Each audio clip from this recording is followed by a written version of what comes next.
when a relevant question comes up, force tagging that person in the conversation has been like a game changer for engagement for us. Because I think also people want to be nudged. Like not everyone knows how to use community, no matter how much you tell them. So it's on you as a management of the community to like pull people into a conversation and say, no, you need to speak to Tom. Like he really gets Google ads. Tom may not look at the community every day, but if you can pull him in once a month, then I think it's a great play. Yeah, this is good. You're getting at some of like the secret sauce, which is like how much we've learned that we need to invest in like onboarding and understanding who, if this is a people platform and what we're betting on is like real human connection, then the differentiator is like, how well do you know these people? And I remember standing next to you, we were checking in people for our event in New York. And I'm looking at, I don't know everybody like you do. I know some people, but I don't know everybody. I'm looking at my phone trying to scan people and you're like, oh, Artie, that's Tom, that's Mary, that's Meredith. I'm like, how do you know this people here? Dude, it's my job. And that has to be the job, right? And so it's like, if you're running a community inside of your company, can you just automate this out or send this out to the intern?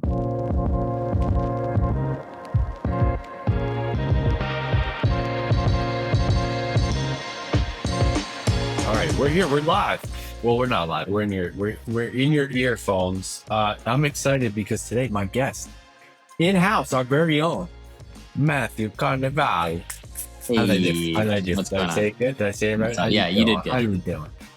You know him as Matt. He's the head of community at Exit 5. Matt, good to have you on. Thanks for coming on my show, Matt. Yeah, of course. It's been a while since we did one just you and me. I think that was like the early days we were doing that. So it's been a minute. You're supposed to say long-time listener. Well, I guess we've done these in the past where I went on a hot streak and said, we're going to do these every week, and then just cancel them all on you. And then we just stopped doing it. So, yeah. Founder mode. All right. Well, I'm super excited. We're hot, man. I told everybody I'm coming hot. The podcast is a real thing for me this year. I'm going to invest more time in it. And I thought having you on would be a fun way to do that. Who knows? We'll rate today's session and we'll get the feedback and we'll see if you can be a recurring guest on my show.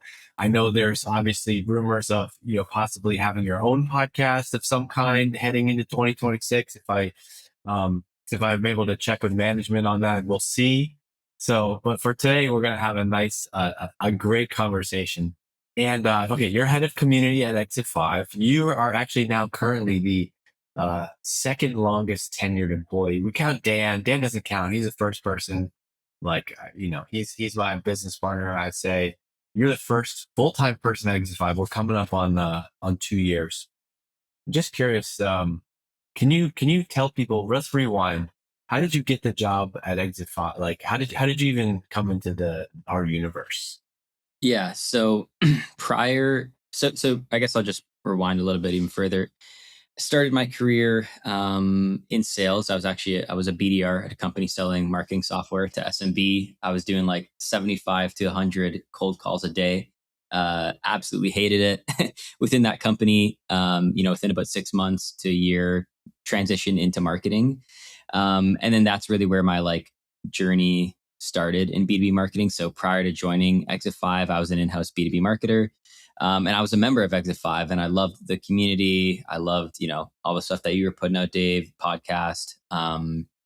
So I was always like super attuned to like what Exit 5 was doing. And then I saw you brought on Dan, and maybe like within a month of him being at Exit 5 or less, he had shared a part-time role for a part-time social media and community person. And at the time I had like zero experience in either. Like obviously I, did my own like social media to an extent, but not really anything with community. But I really knew at that point in my career, I wanted to work with some like elite marketers. And I viewed you that way. I viewed Dan that way. So I was like, let me see if I can wedge my way into this. So what I did was I sent a cold email to Dan, and it's funny because at the time, Daniel J. Murphy. Daniel J. Murphy. Did I call him Dan? Did I call him Dan? Did I call him Daniel? Hello, Daniel. Didn't you say Did we find the emails? Like, hello, Daniel.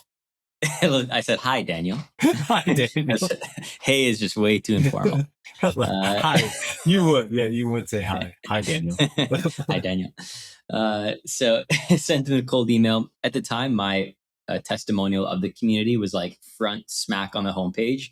So I was just like, part of my pitch was like, look, I understand like what you want to hear, what Dave wants to hear about the community. Like I know how to position this to other marketers. I was like, I'm not really a social or community person, but like I could do it all. I could learn on the fly, just like, pitching a bit of my accomplishments. He was like, sure, let's jump on a call. Before the call, I actually had an idea to create a YouTube video with like my top 5 things I would do to grow the Exit 5 community if I were to get hired. And I edited it, nothing crazy, but just some simple cuts. And I sent that off to Dan prior to the interview.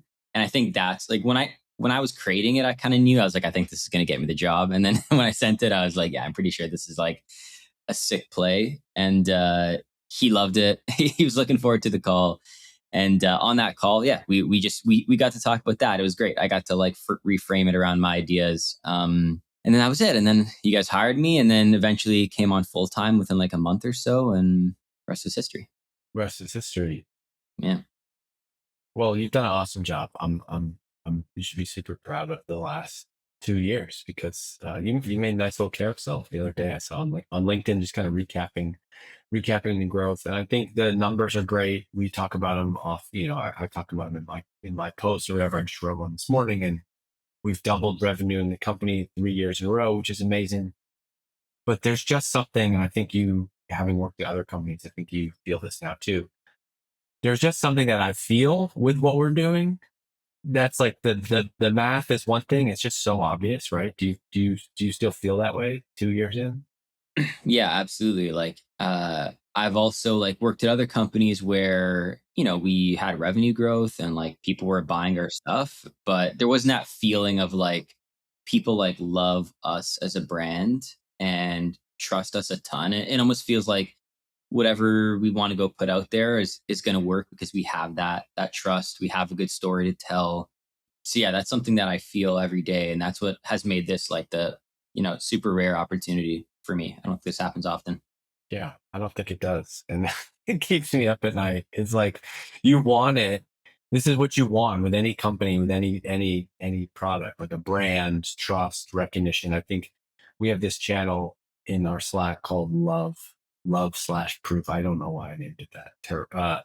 Where we share just like the things that people say about Exit 5 online, and we see it all the time. That it's not normal. We have this amazing connection to customers, and they're getting jobs and getting promoted and making friends and meeting each other. And when you have that, then you can kind of like introduce more things and new products into that stream, and people are more likely to like try them because of that. But it also is the thing that keeps me up at night, because it's like that's the thing that we can't lose. That you need to like obsess over that response. And so it's like every email that goes out, is this good enough? Every podcast, is this good enough? And I maybe it's this like sick, it's this toxic trait. But I think you keep leveling up. And I'm actually this past week I've been binging a bunch of. Have you seen that guy David Senra, the Founders podcast? No, I haven't. Okay, he's become huge, and he does great ramp ads on the podcast, by the way. And he just basically does biographies. He takes and shares his notes on biographies and autobiographies of founders, and he's done everyone from like this morning at the gym. I listened to the founding this biography of the founder of Red Bull, which is amazing. Like talk about a marketing case study and brand. And anyway, any of these successful founders, it's like the obsession over like the product, the quality. And so I think like we kind of stumbled our way into this business by having it be this like Dave's side project thing. But the best decision ever was to like spend money and hire, bring you in, bring other people and invest, because then you're almost like forced to make it great. Right, like now we're trapped. There's 7 people on the team. We got a bit, expenses for next year. Everything's real. It's been this amazing forcing function to like have to continue leveling up. Yeah. Yeah, exactly. I love that. I love those things that just force you to do the thing. And money's always a great one that forces you to want to make something worth it. So Yeah, money seems to work. All right, I got a bunch of things on our list today. I think that the biggest thing I wanted to talk to you about is community. Like we got our head of community on. You've spent 2 years in this role. We've spent a lot of time together, and so I think you can also like effectively speak for me on a lot of things, a lot of my beliefs about community. And what's interesting about Exit Five is like I think we got here based on a bunch of efforts of mine at past companies where I think that this is the kind of key ingredient now. Like I've never been an amazing like hardcore demand gen person. It's always been like audience building and community building. And so I think we've gotten to take a lot of those lessons and now apply them to this is to Exit Five, where this is our business. But this topic, I want to have you on now because this topic's super relevant heading into 2026. Like I'm a bigger believer than ever that because of all the AI stuff, like real professional networks, communities, connecting people in real ways, real humans connecting is like, I don't know what that trend is called, but I'm super bullish on that. And so if I was like a VC or trying to like raise money for Exit Five, I would like go on that. But maybe I want to use our time together today to really go deep on community, defining community lessons from Exit Five, and I'm just gonna like interview you like you're my guest, and I'll obviously have some things to say too. Okay? Yeah. Awesome. Let's do it. All right. So first thing is like how do we define this term community? Um, it's such a hot topic in marketing today. What does community mean to you when you think about that? Is community? Oh, Exit Five. The Exit Five community is hosted on Circle, and it's this private paywall thing. Is that a community? How do you define that? Yeah. So I don't know if I got this definition from you, from someone else, from myself, but I define it as like any group of people that have a shared interest. So if you're, for example, if I were to say the soccer community, I'm referring to anyone who has some kind of interest in soccer. Wait, this soccer, like capital S soccer, they don't have like a Circle community that you log into. You know, Oh that's yeah, how no, you they get do. your information. It's a Facebook group. Okay.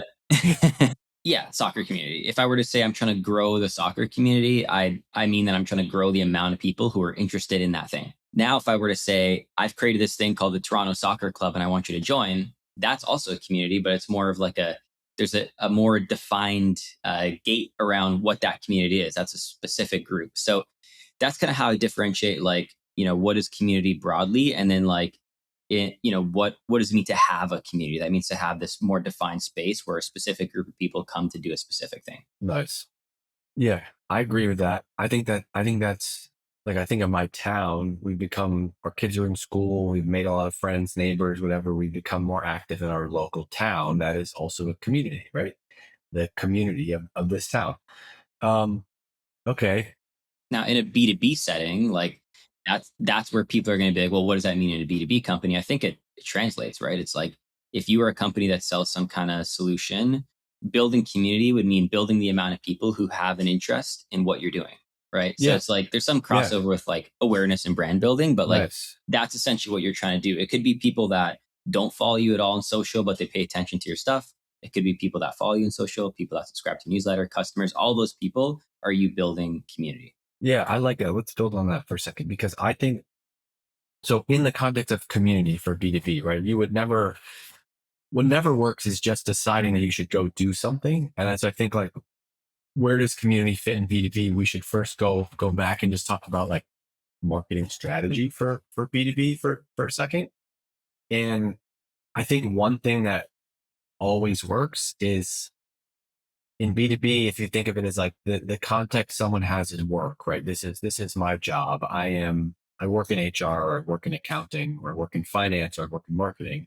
The goal of your marketing for the company, for you as a B2B company, is to like one strategy. Not everyone's this doesn't, you don't have to do this, but this can be one way you can create an advantage, right? Is to be like, let's try to be a great resource for those people. That turns out to be a great marketing strategy. It's like uh, and this applies in personal life too. Like, I'm super into CrossFit, right? I'm going to join a community that's going to teach me how to be better and share trends and, meet other people. So no different than accounting or HR or finance. And when you think about what we've done with Exit Five, it's like, oh, we're just tapping into like, it started with Dave, like this guy, Dave, like he worked in this industry. He built up a bunch of experience in this industry. He launched a community connecting other people in that industry. Our job is to now like create content and educate and entertain and inform people who work in that industry. Yeah, exactly. Exactly. No, I think that's a great play. I think that's what you know did at Drift. It's what we're doing now. So yeah, yeah, I love that. So then it's like, okay, inside of the company, but then it's like, this is where it gets like, then it's like, okay, so should we create a community, which is different, where it's like, if I sold, if I sold accounting software, right, I would want to lead with education and teaching people and making them feel smarter and building trust, right? To build community around that, you could have events, you could have podcasts, you could just have a funny social media account and you could have community around that. You don't necessarily need to build like a private community. Yeah, exactly. That's the thing, and I think that's where like I'm not going to say people get tripped up, but like they sometimes disassociate building a community, like creating a community with like, well, what is the goal? And like, if you just work backwards from like, well, why do I want to create this like private community space? I think then you realize like, well, there's probably 10 other ways to solve this problem or to hit this goal. Like, is building a Slack community really the way I want to go do that? I think it's important to ask yourself that question. I've had many members of Exit 5 on LinkedIn ask me over the years, like, hey, we want to start a community. Like, what should we do? And I'm like, why do you want to start it? And they're like, well, we want to like get our prospects into this community and like they're going to talk to each other and it's going to nurture them and maybe they'll become customers. And I'm like, well, can you just like start a newsletter or can you just like write more on social? Like, why a community? And I think that's the part where it's like, that's where you really have to like dig deep. And it's like, do we really have the resources to do this? The knowledge in house? Like, it's not just something we do like 5 hours a week. It could be someone's full time job. So that's where I think you need to like really weigh. Yeah. And I think it's interesting. It's interesting to think about how the mechanics of this work. It depends on what the community is. There's like, Yeah. back in the day, it used to be every company would just kind of have a Slack channel and you would try to create a Slack around a particular topic and get people in there. But then eventually that goes to zero because nobody's really managing it, or it's just kind of like the content intern has to manage it. And then if you do a good job of it at all, inevitably someone in the, everybody wants to like turn it into a sales channel or like, hey, we got 500 active members in our community, but like pipeline is down this month. Like there's got to be people in there we could sell our thing to, we could sell our widget to. And then that's kind of where it starts to break down. Yeah. Yeah, exactly. Like, I almost think like it's not going to happen in all cases. Like you said, it depends on the goal of the community. If it's like a support community, maybe it's different than like if it's a community where you're trying to build, brand and acquisition. But I almost like the play of like, what if you made it like a paid community? Even you're a B2B company that has software to sell, but what if you made it a paid community and like really treated that thing like a product and separate thing that you're trying to grow? I think that could be a good forcing function to be like, well, we're already generating some revenue from it. So we don't necessarily need to like treat it as a sales engine. We're going to treat it like a product with an individual manager of that product and just try and grow subscribers and really invest in it. I think that could be a cool play too. You put some, we had some examples in here. So like, do these exist or are these examples like you said, Anthropic, Claude Code? Do they have a community? Yeah. So Claude Code, I don't know if they have a community managed by the company. I know that there's obviously like huge Reddit threads related to it. And I know that those are super active, of course. I think, and same with Lovable. I think in any case where you have like this solution that is like on some kind of cutting edge, like people are going to want to talk to each other and swap notes. So I think Yeah, there's like a natural Holly, I demand. did a thing with Holly from HeyGen. Like she runs a marketing, B2B marketing at HeyGen, and they do like AI avatars, AI video stuff, and they have a huge community. And I was like, oh, really? I didn't expect that. And it's like all people who are kind of making AI videos and being in the AI video space, right? Yeah, yeah, which makes sense. They have stuff to like tips to share with one another. So in that case, it absolutely makes sense. Yeah, Yeah, I actually think like I kind of think that for almost everyone doing what we're doing actually is not it's not the right move inside of a company. yeah. Okay, why is that? I think that I would because it becomes it's so hard internally. The only way it can work internally. So let me say it differently. The only way I think it can work internally is if someone at the like highest level of the company fully believes in that approach and isn't worried about trying to like measure it to be like, well, we have this many people working on it, or we need to do it, or like we can do it, but we can only have one person on it. And it has to be like someone 20 hours a week. It's like, well, you're not spending any time to invest. And so, whereas like, if I'll just use my personal experience, if I went to start another company I fully believe in this approach of having a community and community building. And so like, I would be like, no, we're going to do it. Here's why. I know the benefits are like, it's actually going to become this content engine, and like people, people will spread word of mouth, and it actually becomes the number one marketing channel if you treat it like a product, and all those reasons. It breaks down if you're like, well, we're doing it for 6 months and it's either working or not. A, you're probably not going to give it long enough time to be successful inside of a company.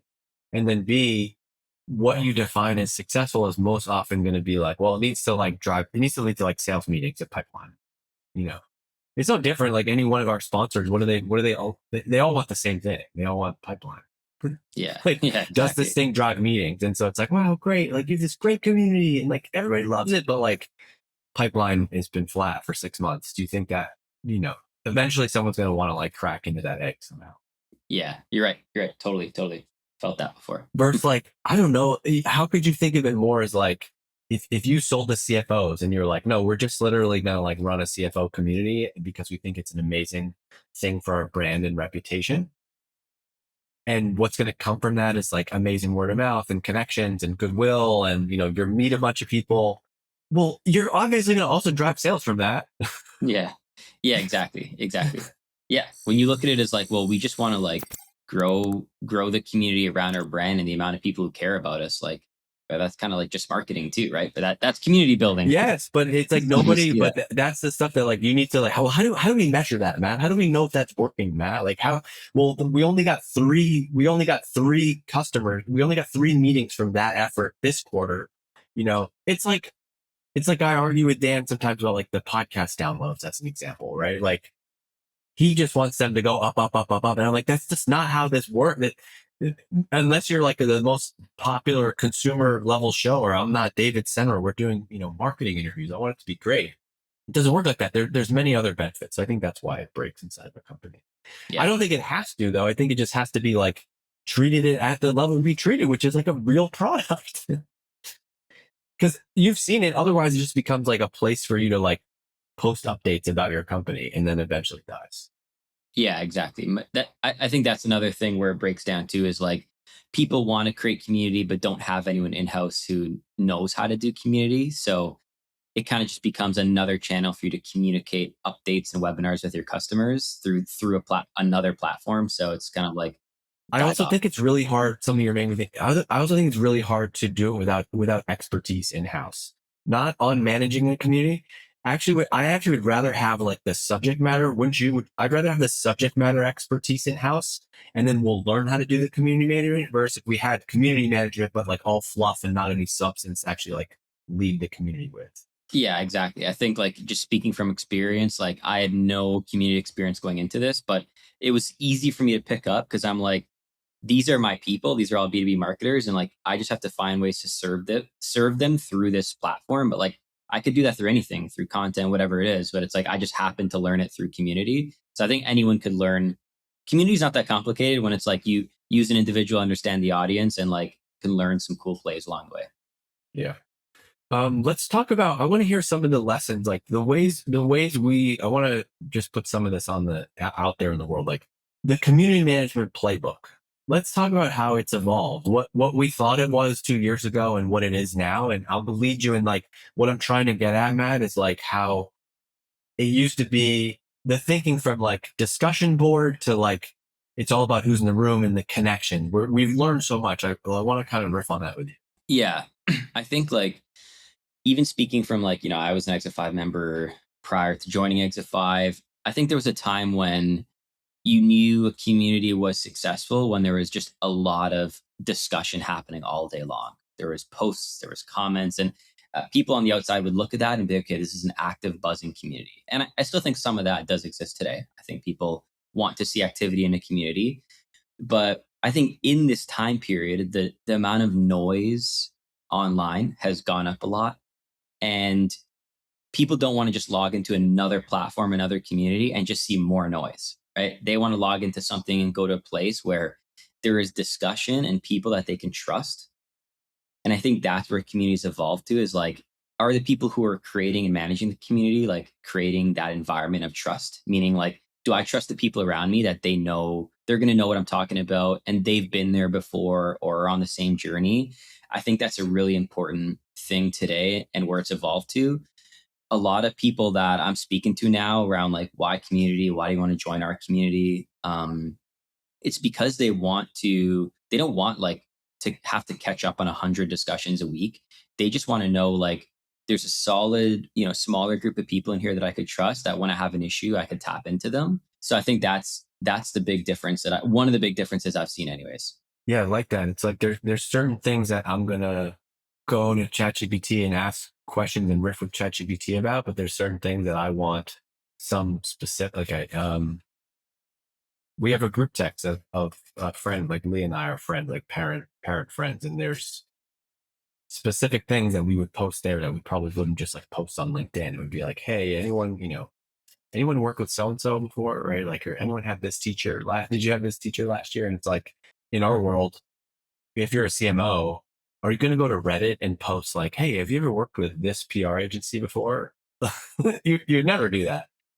If you don't have like 6 people on speed dial to be able to text, what do you do? And so I think that's been the biggest eye-opening thing. Now the content stuff does matter. Like we can't have posts and content that gets no engagement. Like you have to have people in there that are active. But I think you're totally right that it's the quality thing. Like I want to ask a specific.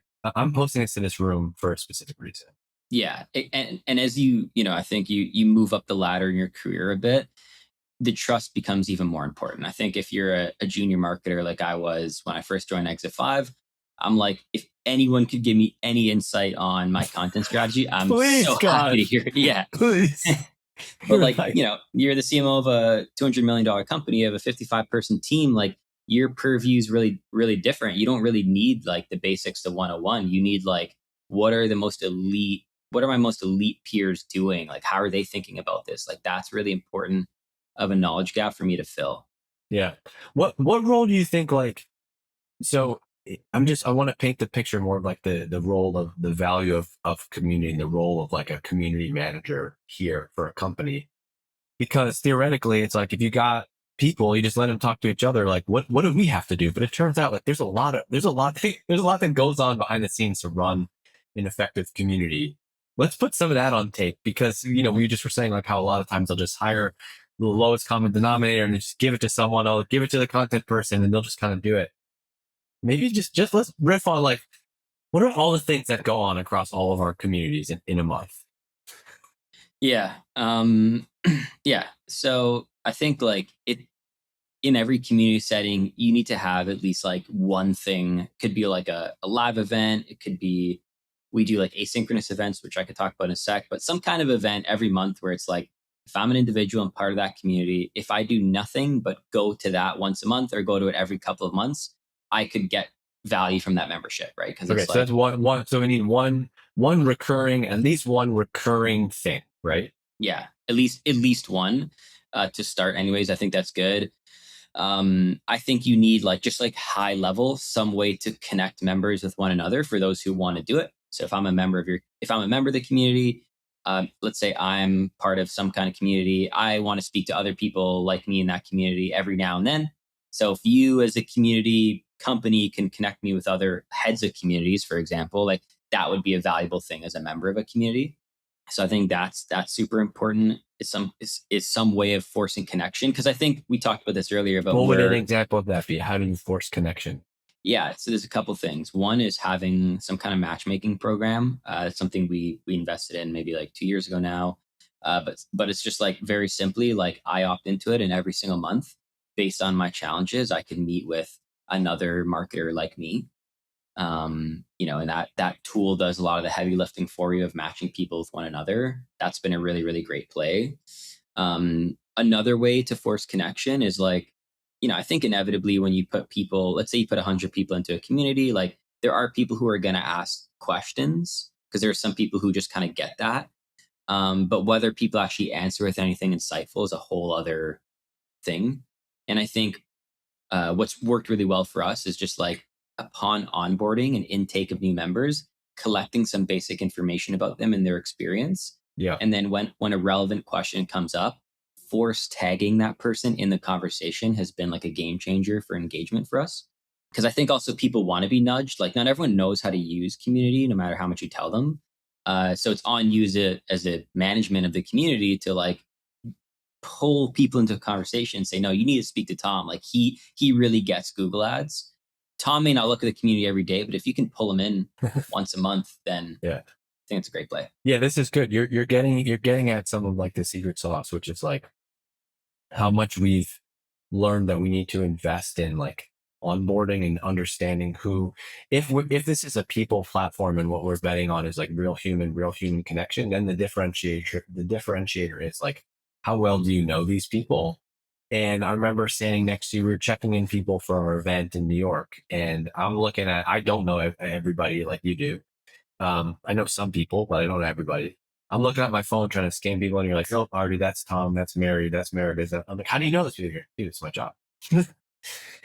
And that has to be the job, right? And so it's like we the more you learn about someone, so to the point about like if you're running a community inside of your company, can you just automate this out or send this out to the intern? Like, not if you're just gonna just do some like.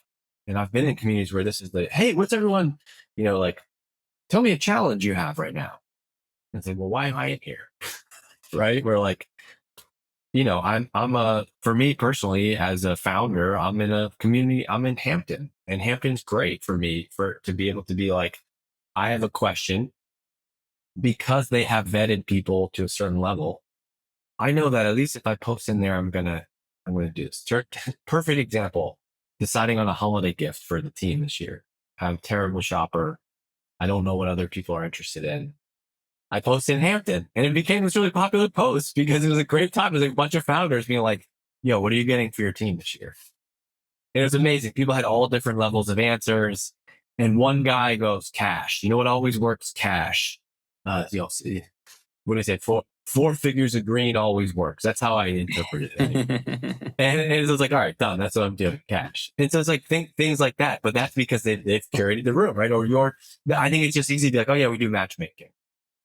Well, what does that really mean? Well, you need to know people, you need to know what they're interested in, you need to know what works and what doesn't work. There's a lot in there. And so it's like that is the product. You can't just have the intern or someone just post, right like a conversation starter. There's a lot of like community OS that has to happen behind the scenes for these things to be effective. Yeah. Yeah. And I think that plays into like another big lesson of curating the room. Like when you just when your community is just like open reign to everybody, I think it's probably going to let in some people that maybe don't mix as well. And there might be the riffraff. Get them out. Yeah. Kick them out. Exactly. Because people have different incentives for community. And ideally, if you're running a community, you want to like curate a group of people that have the same incentive. Like, in our case, it's like, we always talk about like the business owner versus in-house B2B marketer, and their incentives are a little bit different. I think they've coexisted well, but I think there's like, always a case to be made of like, you kind of have to pick who your people are for that community and like just bet on that. Yeah. I mean, I think like if you like are using Hampton as an example, right? The reason that it works is because it's exclusively founders. And so therefore you can kind of like, understand and relate to the problems of a founder. I think we've found that there are different needs to someone. I think it's different depending on the community. There's different needs to someone who's maybe works at an agency or works in house, but there's enough common ground with the thread of like working in B2B marketing and having knowledge. And a lot of agency folks have like deep expertise. The problem is like 99.9% of the agency people is great. You get one or two people that mass DM your whole community, like pitching your services. And that's why people are like, I heard you guys don't like agencies. We know it's not that. It's just like most often if there is a bad actor of some kind, it's usually not like an in-house VP of marketing at some, $100 million revenue company. Yeah, exactly. Some solo contractor, freelancer, solopreneur, which, that's where it comes from. Yeah, and that stuff always slips through the cracks, and it's all good. It's unfortunate though in some ways, because like it's like that phrase. I don't know who said it, but like trust is gained in drops, lost in buckets. So it's like sometimes those things happen, and then like at the end of the year, people are like, community is great, but like way too many agencies are posting, and it's like I know for a fact there was like maybe one or two posts for the whole year, but it's like that's enough for them to like have that sour taste. Yeah, I don't know. I am also such a believer of like, I think it's our, I think we can continue to shape this, and like quality matters, the attendees matter, but like we can drive. I think a lot of it, we use this analogy a lot. A lot of it is like having a gym membership, and like I'll see someone churn and they're like, I'm just not using it. And I'm like, okay, that's not a reflection that like the equipment doesn't work if you use it. We need to give more training and coaching and give people more compelling reasons. um I do think that focus is great. And so like in any community, the more you can be, the sharper you can be focused. If I could niche down a community to like late 30s dads in Vermont working on internet businesses, that community would be amazing for me, Oh right? yeah.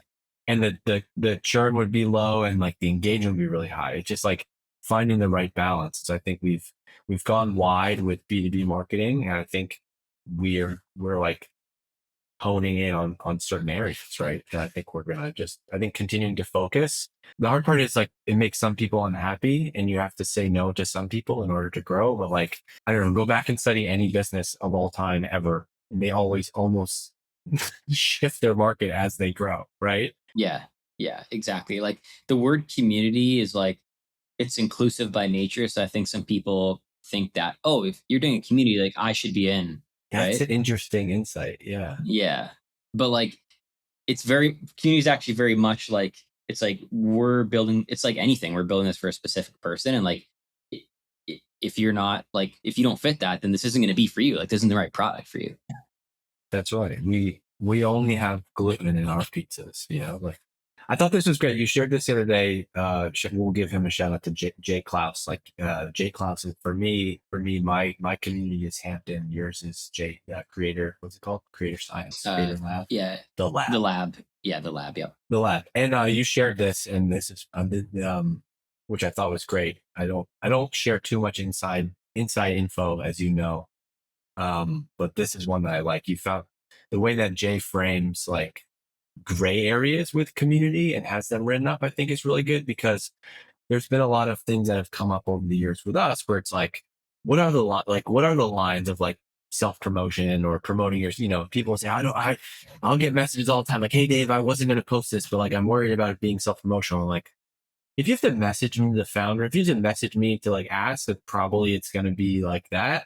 But then it's always this weird position, because then then I'll be like, I don't really have the perfect answer back to them. Like, I'm reading this. It's like the saying about like porn, like, it when you see it. It's like, I can tell you that this post feels like garbage to me, feels like spam. It either is something that was copied from someone's LinkedIn and just changed. We've had that before.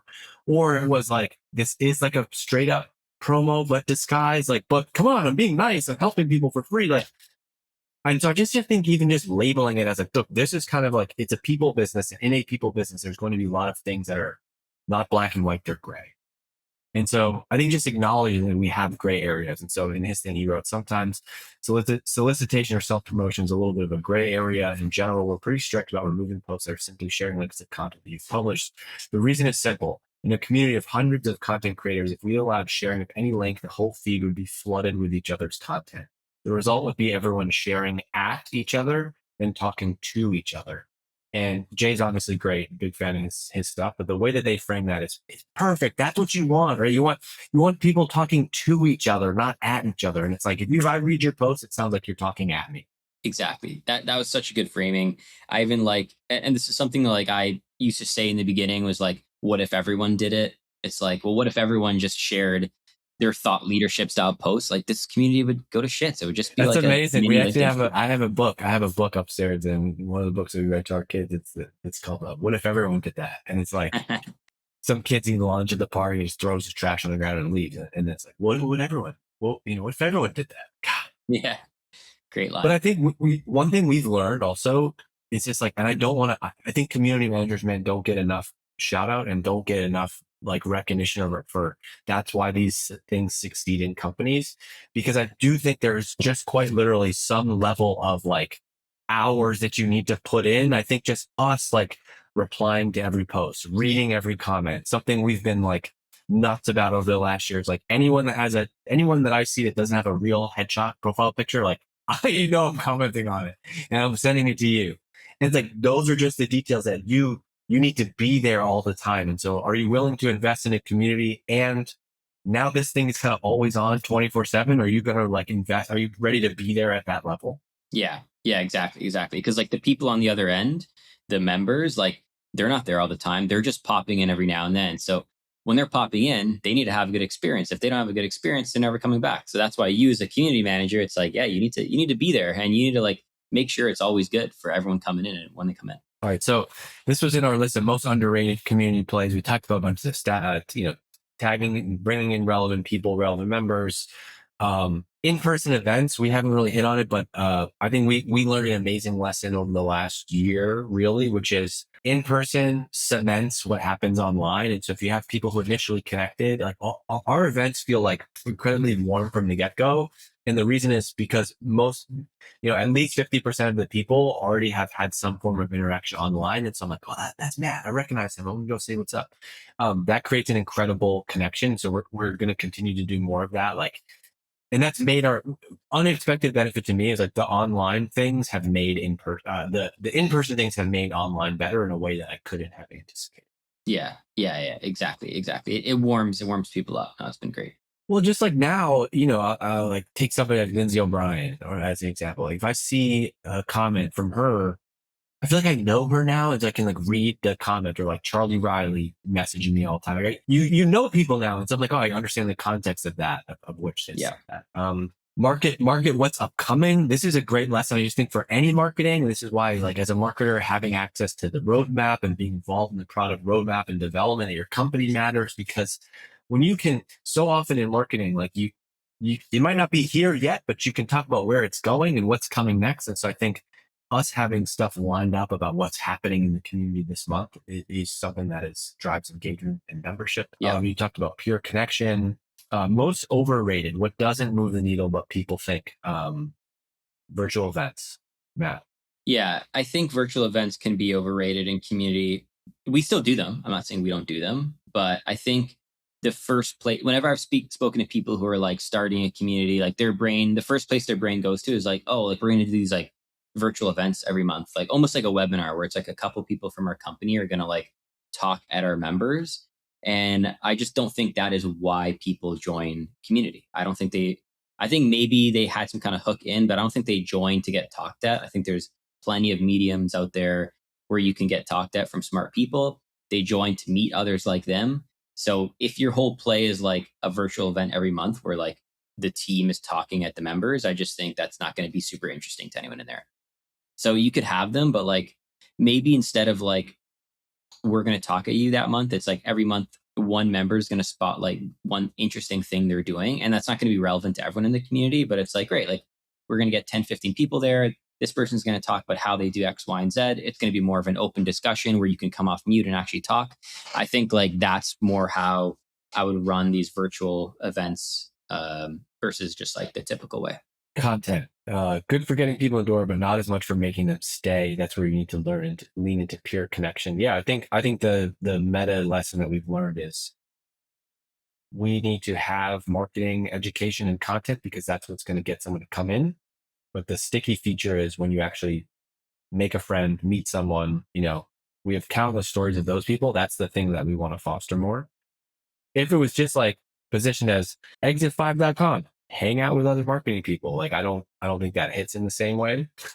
And so it needs to be like learn about AI, but then I also met someone at this event who was really interesting. Yeah, that's why it's like super important to market what's upcoming, like your content, your events. That's what's going to get people to say like, oh, they have these like roundtables where they talk about custom GPTs. Like that's pretty cool. Like maybe I'll join for a month and go to the first one. And then when they join, that's when they like, oh no, like I met a couple of cool people there. Or like, oh, they also have this like matchmaking program where I can meet other demand gen marketers. Like, oh, like yeah, maybe this is worth keeping every single month. So I think that's you could use that to hook people in, but then it's the other stuff that gets them to stay.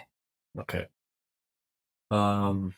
I said I can grant you 3 wishes right now for community at Exit 5. Each one of your things I think is a secret sauce I don't want to expose publicly. Okay. That's fine. But those are good. I agree. Let's Yeah. go do those things. let's see. I have some listener questions I want to go through with you. That'll be fun. But I want to let's wrap up this first. Like, I like this one. I like this question that I wrote. Coming up on 2 years here, second longest tenured employee. Just overall reflecting back on the last 2 years of your career, work, community, marketing, what you learned. Curious to. You wrote some good stuff here. I wonder if you can call it to memory and try to talk through it. Yeah. I You think said one this. thing It really does matter. It really does matter where you work. Okay. yeah. Oh yeah. Okay. Okay. That's a good one. Yeah. So that's been a big lesson for me. It's just like you learn a lot more working under really great leadership when you have really good product market fit. Facts. You just click that first Yeah. part. Click that. Yeah. I so go find that. If you can Go go find it. go No, wedge your way into that. okay. Yeah. So it really does matter where you work. Just the importance of that. Like, sorry, I took us offline with it with the joke, but I do think that made me think. Like sometimes when I read people's comments on my either posts on LinkedIn or comments in Exit Five, it's almost always the common denominator of like marketing or enjoyment at work is almost always directly correlated back to this part, isn't it? Yeah. Yeah, yeah, exactly. It's like the leadership is janky, the products doesn't work that well. Like it's always those things that break it. So that's why it's like you cannot like Or just you like I don't can't know, always fix all the me problems. you've told me about some of your past like work experience, like and I think maybe one of the things here I've seen for you is like we almost have to like train these things out of you because here it's like I don't know, man, you figure it out. You tell me.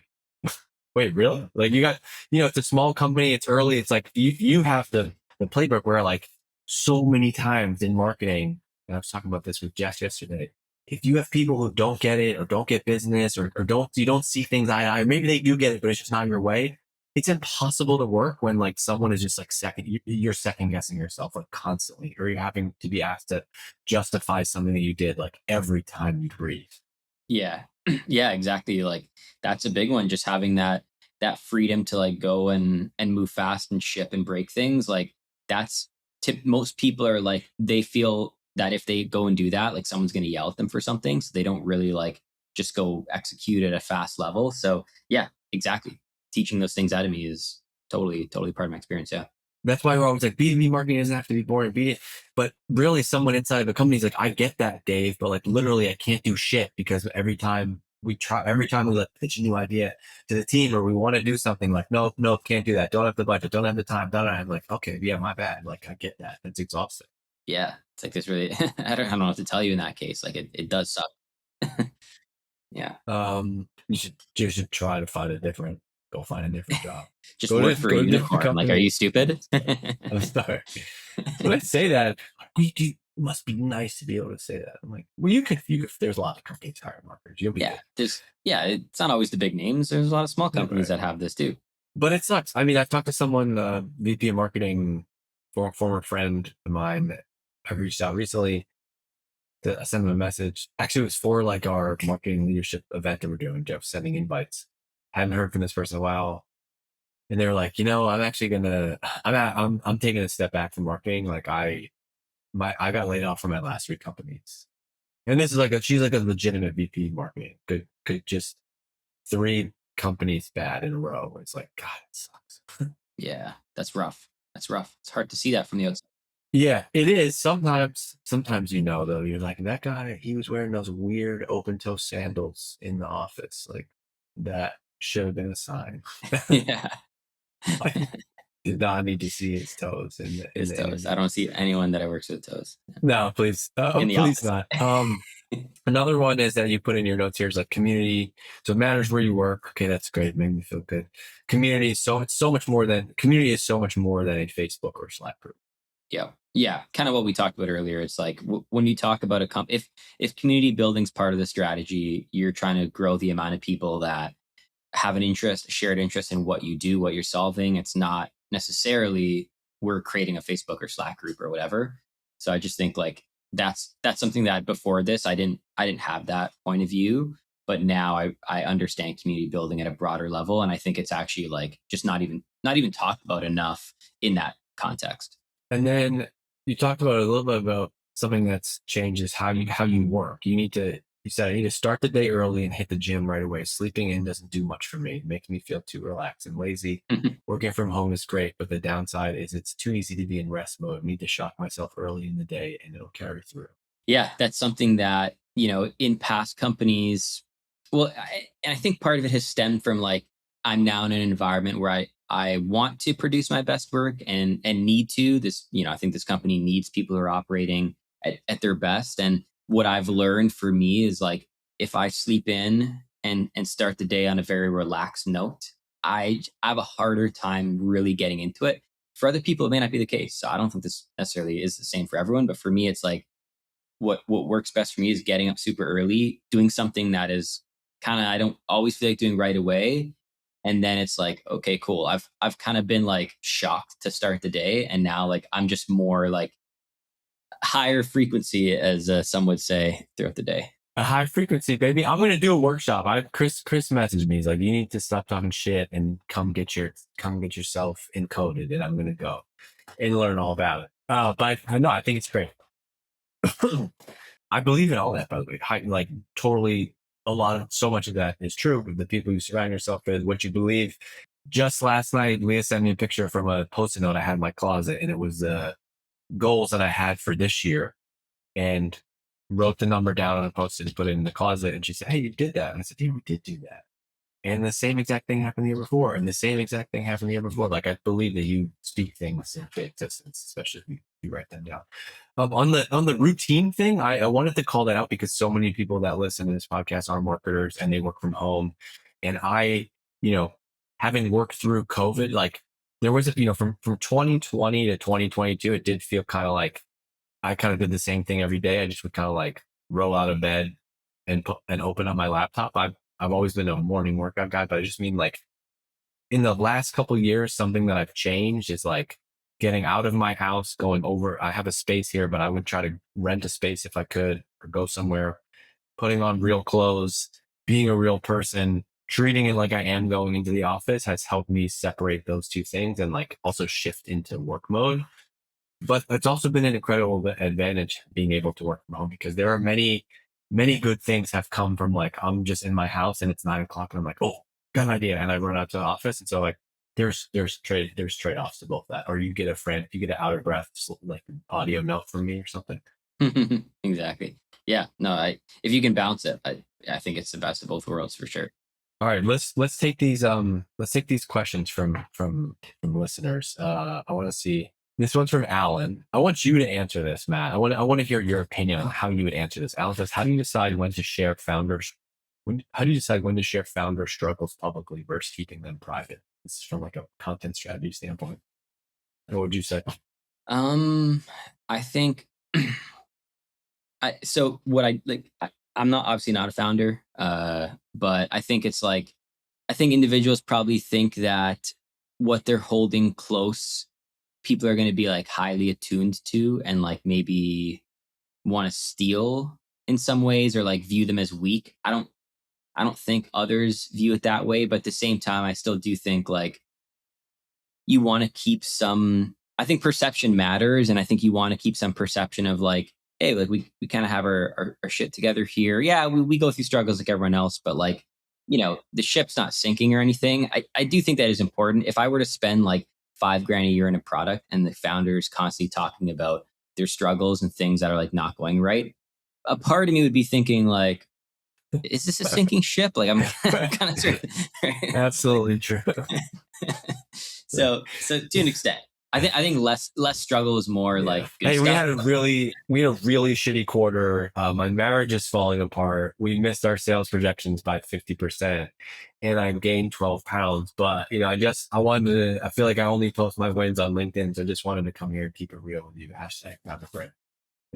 Yeah, it's like okay, a little bit too much information. Like this is so that's what I think I'm ultimately I see everything as marketing, and so I think the game is I think you want to play a perception game, and so I think part of it is like people will say like, well, you need to be more vulnerable, share more losses. I think it depends on what you're writing, and so I think the way to do that is acknowledge that like there are challenges. Yeah, there are. Like, I wrote a post today talking about like, man, there was some shit that came up this year that was difficult. I didn't explain what it was, but just acknowledging that, like, I think where it doesn't work is when everything is you just come off as someone who everything is awesome all the time. Like, this is a win, this is a win, this is what I think you just don't want to be that either. Yeah, yeah, exactly. I think that's the way to like relate to people on a personal level, is acknowledging that it's not always easy all the time, but how deep you get in those details is probably where you have to use some discernment.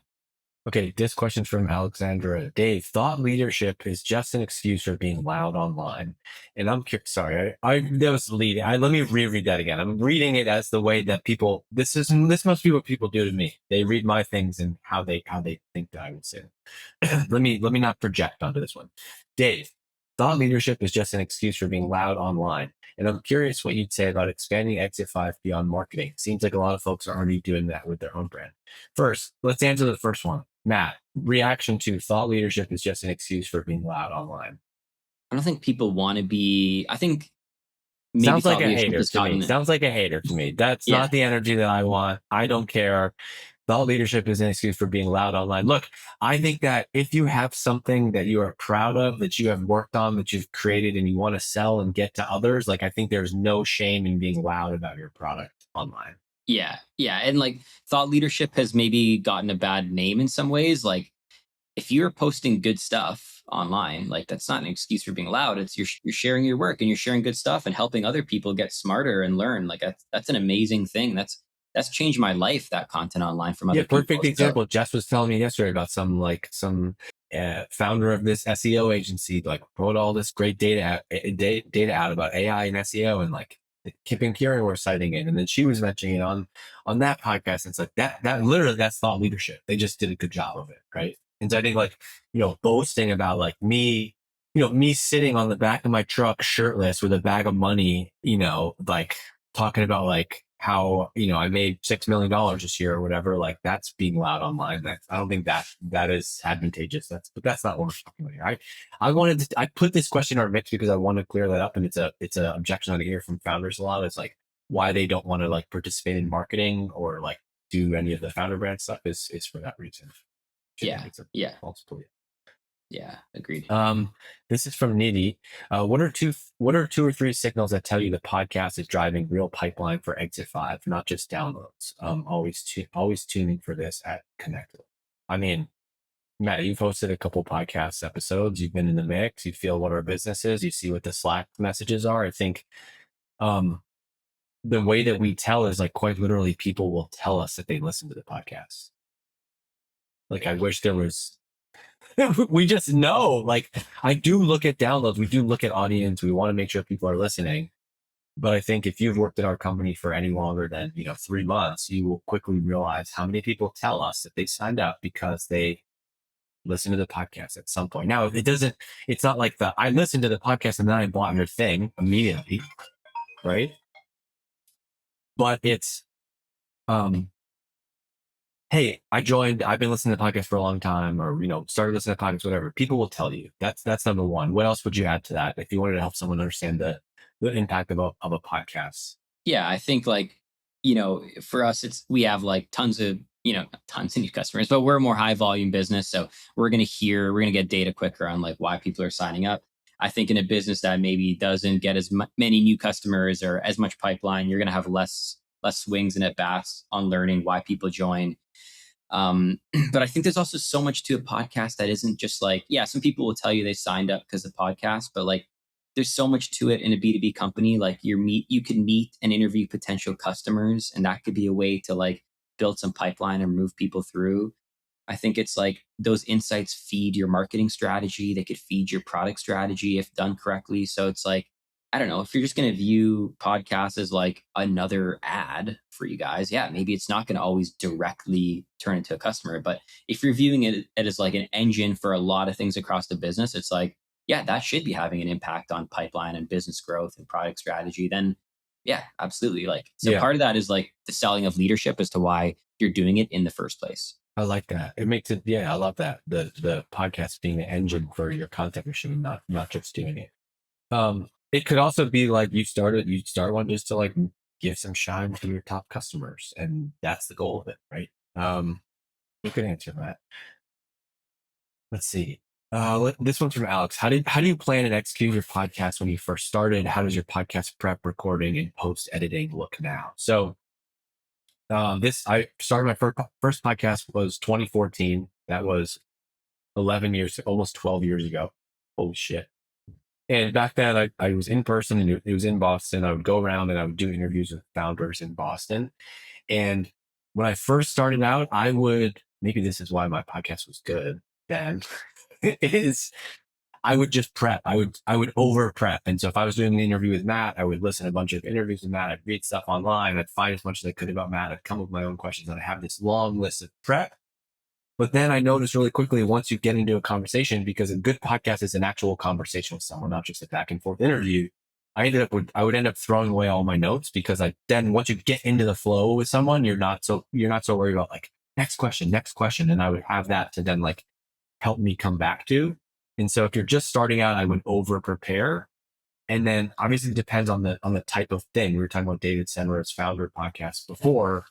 That podcast is him, doing hours of prep for someone for a guest interview, or he's going through a book that he read. And so that's going to be different than this.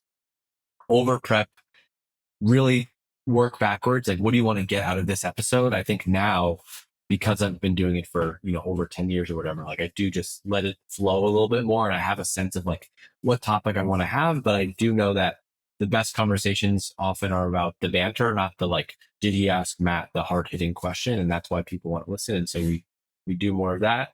But now we have a team, right? And so now like up to Active 5 today, now like Aaron's writing all of our podcast notes. We work with Hatch.fm behind the scenes. They do all the post-production editing. So we have like a team and a company that helps doing that. But you can be so successful with quite literally like an idea and a microphone. And I started with the engineer at our company at the time. Like he was a DJ and he gave me some like $80 USB mic. And then I just did all the editing myself in GarageBand on my laptop. And that was like, go back. You find literally every creator. We were talking about Jay Klaus before. Like he's blown up on YouTube. If you go look at his YouTube videos and you sort them, and you go about oldest to newest. You look at his old videos, like they have no views. Everyone has started that way, and so I think there's so much learning along the way. So if you're going to just do a podcast, I would commit to doing it. Not care so much about the setup and the technical stuff and the equipment. Commit to doing it and know that you will gain reps. I mean, Matt, you've been doing more video podcast stuff, and it's been 2 years. Just now you're like invested in the lights, invested in the planets, got a microphone. Like there's no need to do that before you have anything. Now's the time to do that. Yeah. Agreed. Okay, Matt, I'll let you wrap. We can wrap. You can pick any final question to ask. I'll let you ask. Okay. I mean, you could just like use your brain and ask me one, a fun question. One of my favorite Drake album of all time, most overrated rapper, favorite Boston Red Sox of all time. Like, come on. I like this. I got it. What's a Gerhardt Christmas look like? You said you're having some family over tonight. So what does that look like? On paper, a Gerhardt Christmas would be no Christmas, would be Jews, a bunch of Jewish people eating Chinese food somewhere.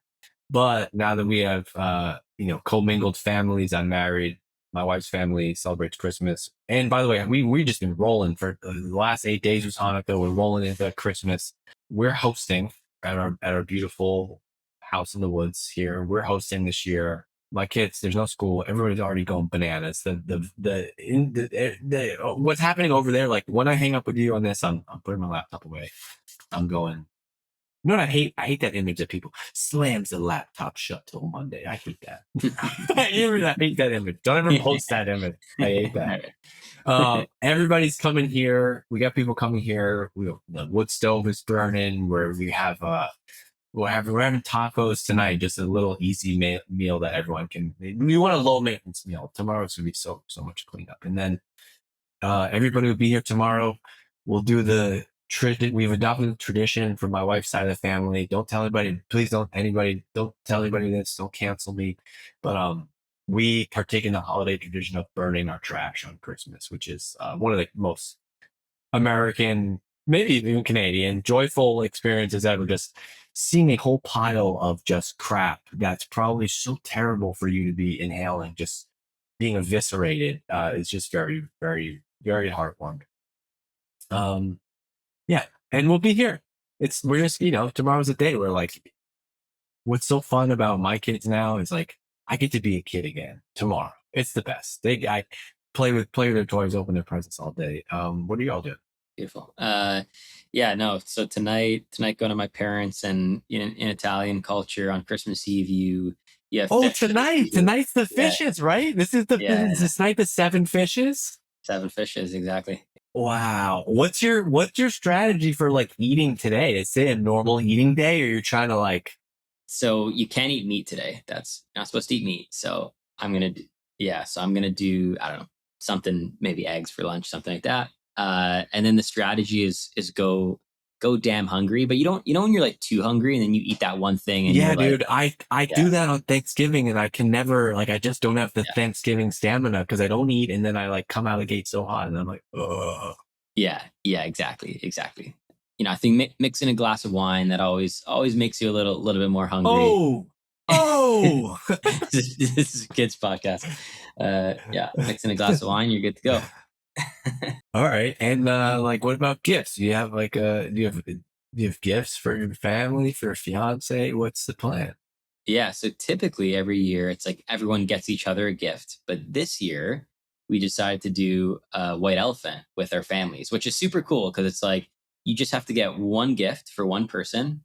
Because like I don't know about you, but I found like I'm just buying things for the sake of buying things now. It's like Uh, I've been with my fiance for 11 years, and it's like, I gotta buy gifts for her family and her 11 times. Like, it's over time you're just buying people things that they don't need, right? So it's like one gift to one person. There's an element of surprise in it. I'm really excited to do that for the that's first year. great. I'm happy for you. It's Yeah, also way more environmentally friendly. yeah. We've dramatically reduced the carbon footprint with that. I'm very happy. No, we do that. Leah, we've done that for a while now, which is great. I didn't know how to name White Elephant. That sounds like a song. Um, we just get matched with someone. I always get Leah's brother. I'm a great gift giver. I'm not a good gift receiver. Yeah. I like Yeah, that. Who's receiving your is tough. who do you have to give the gift to? An Uh, I, uncle, like a random uncle? I can't say out loud. Can't say out Okay. All right. That loud. means I'm getting something nice, guys. It's really exciting. You can't say. You can't say. All right. Well, Matt, thank you. Thanks for hanging out. Thanks for hanging out on today's episode of Dave's Marketing Radio Talk Show Life. It's the Dave Gerhardt podcast. How will we know if it's working, Matt? People will tell us. Go to LinkedIn, follow Matt. All right. This is the call to action for today. Matt, I'm going to know. I'll let go find Matt. He'll be linked in the show notes here. Matt has timestamp this. The time of this recording, Matt has 13,722 followers. I'm like, damn, that's pretty good. Pretty good. Thanks. Um, you got screwed yesterday, by the way. 65 like 11 comments on that carousel, man. Like, come on, let's come back and give my boy some love. 13,722 followers. Let's blow him up. I need more followers for Matt. What happens? What happens if Matt gets too famous? I don't know. That would be great. I would love that to happen. So let's blow Matt's up. Let's blow Matt's followers up. I want to check by January 1st. He's going to have 15,000 followers. I don't think we have that kind of magic, but let's see. Otherwise, thank you for listening to the show. We got a lot more great stuff coming in January. Go check out Matt on LinkedIn. All the great stuff on exit5.com, and we'll see you later.